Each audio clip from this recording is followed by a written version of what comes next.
The new Michelin Anakee Adventure 2 is Michelin's most important tire release of 2026. It sits right between the Anakee Road and the Anakee Wild and comes with a completely new rubber compound that could really shake up the market. I took a closer look at how well it performs on everything from big adventure bikes to mid-weight ADV machines here in Tuscany.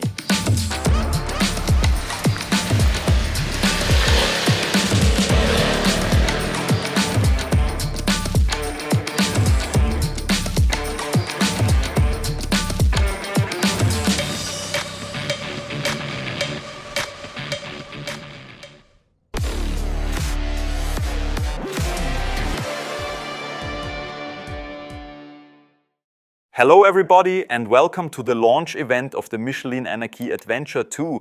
A completely new tire, a fresh development, not just the next generation of the Anakee Adventure, but one that has seen 2 years of development and 600,000 test kilometers. We didn't quite hit that number today, but we still managed a bit over 200 kilometers on the famous Strade Bianche, the Eroica roads here in Tuscany. That means winding country roads through this beautiful hilly landscape, combined with those ultra-fine gravel sections, gravel highways, gravel roads, whatever you want to call them. There was a bit of that adventure feel to it, though not too much, which also isn't really what this tire is designed for. I'll tell you more about the idea behind the tire and what's new about it once we're out on the road. All right, checking in from the olive grove at our lunch stop. I think this is the perfect place after spending half a day already on the new Michelin Anakee Adventure 2 to give you a bit more of a technical rundown. It's a really interesting tire and a very important one for Michelin. We're out here with around 14 or 15 bikes, both 21-inch and 19-inch setups, but the core updates of the Anakee Adventure 2 are the same across the board. First of all, this tire is a completely new development. You can probably tell I'm right in the middle of things here while the bikes are being refueled. We've been riding pretty actively here in Tuscany, and in total we'll end up doing just over 200 kilometers. All right, let me just stand next to this bike here. So back to the tire. As I said, it's a full redesign, an 80-20 tire. And what does 80-20 actually mean? It doesn't mean you're supposed to spend 20% of your time riding off-road. What it really means is that during development, about 20% of the focus, resources, and commitment went into off-road performance, while 80% was dedicated to on-road performance. That's an important distinction, I think. Now, if we take a closer look at the tire, completely new tread pattern. That's a key point because Michelin had several main priorities during development. One of them was reducing noise and vibration. You might know this from more aggressive knobby tires. They can sometimes really start to sing. That's supposed to be reduced by around 30% here, thanks in part to this redesigned tread.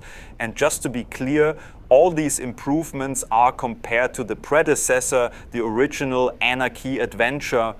Another big focus was improving wet grip and cold grip, and Michelin says they've managed about a 10% improvement there. In practical terms, that means they were able to lap a test circuit about 10% faster. Mileage has also been improved by around 14% overall, specifically about 21% at the rear and 7% at the front. The biggest innovation behind all of this is the rubber compound. It's a silica-based compound, but beyond that, Michelin is keeping things pretty quiet. It's still quite secretive. What we do know is that this is the first Michelin tire to use this specific silica compound. It also uses dual compound technology, which is standard in many modern tires. A harder compound in the center for durability and a softer compound on the sides for better grip. If you know a bit about tires, you'll know that mileage and wet grip are usually somewhat at odds with each other.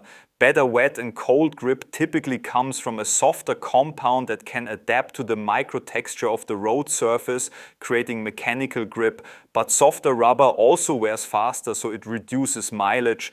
And yet, Michelin claims they've managed to improve both areas with this new compound. They're actually so confident in this development that they say this is just the first tire using this new compound, but definitely not the last. It's even expected to make its way into their automotive tires in the future. So yeah, definitely an exciting development. There's not much more I can tell you in terms of the chemistry behind it. That's still under wraps. But those are the key updates and how well all of this actually works in practice. That's what I'll get into next in the riding impressions. Yeah, so there are definitely quite a few exciting updates in there, especially this new rubber compound. If it really is as good as they say, then I'm curious to see, or at least I hope, that we'll start seeing it in more motorcycle tires in the future. It's pretty cool that even in 2026, there's still this much room for development. All right, now let's get into the riding impressions. Some things, of course, we couldn't really test. I mean, conditions were bone dry and absolutely beautiful. No real cold either. Yeah, early in the morning it was a bit fresh, but that didn't last long. As for warm-up time, I'd say it took around 10 to 15 minutes. Brand new tire, single digit to low, double-digit temperatures in the Tuscan morning. That's about how long it needed. After that, I got into a real comfort zone. So you could say that's how long the tire needed in brand new condition to settle in and get up to temperature. I started the day on the CF Moto 800 MTX, which even shows tire temperature in the display, so you could nicely see how it gradually increased. I also noticed that it likes a bit more speed to build up temperature quickly, so the tire can flex and start working properly. So how was the ride overall? As mentioned before, there's clearly a strong focus on road performance. More development effort and energy went into that, and you can definitely feel it. On the road, it rides really nicely, especially on 21-inch adventure bikes. I often don't like it when the tire itself is too agile or too eager to turn in, because that can make things feel nervous. The 21-inch front wheel already brings a certain sluggishness when initiating a turn, but at the same time, you've got a relatively narrow contact patch. And with Knobby style tires, you sometimes get these little tipping moments.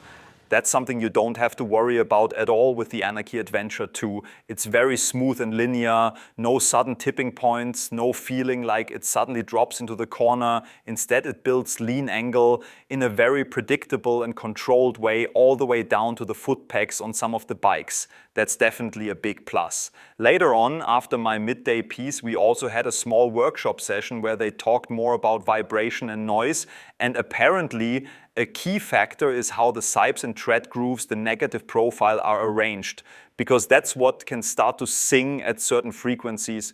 The way they've designed it here, it's supposed to be about 30% quieter. I tried to listen for it, even tried recording it, but honestly, it's hard to judge without a direct comparison to the previous Anakee Adventure.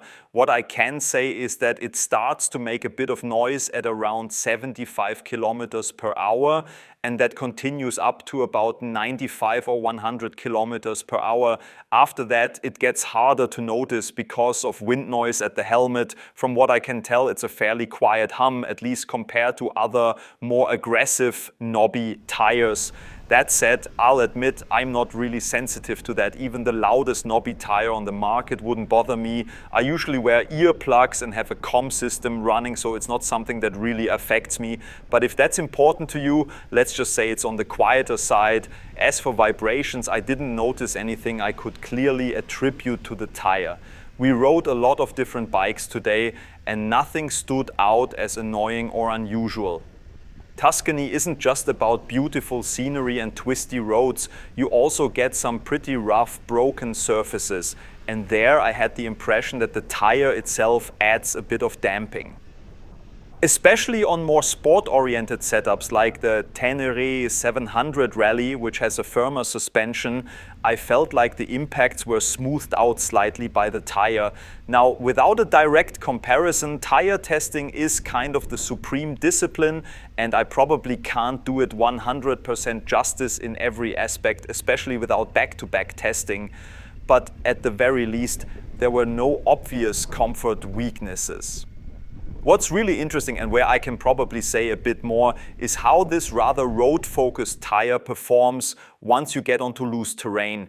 And that's where I'll check back in from off-road. I want to give you my off-road impressions right here from the field while everything is still fresh, while the dust is still tickling your nose and burning in your eyes.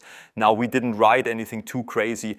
Anyone who's been to Tuscany, especially on those famous Strade Bianche of the Eroica, knows it's basically hard-packed ground with just a thin layer of small loose stones on top. I always say you could ride that on a super sport bike, maybe a bit slower, but in principle it's not a huge challenge. Still, it's interesting because I'd say this tire works exactly as intended for its target group. If you think about how the average rider uses an adventure bike and that most people rarely tackle serious off-road terrain, if at all, then a tire like this makes a lot of sense. First of all, yeah, it looks the part. And I think that matters to a lot of people. It definitely has that adventure style appearance.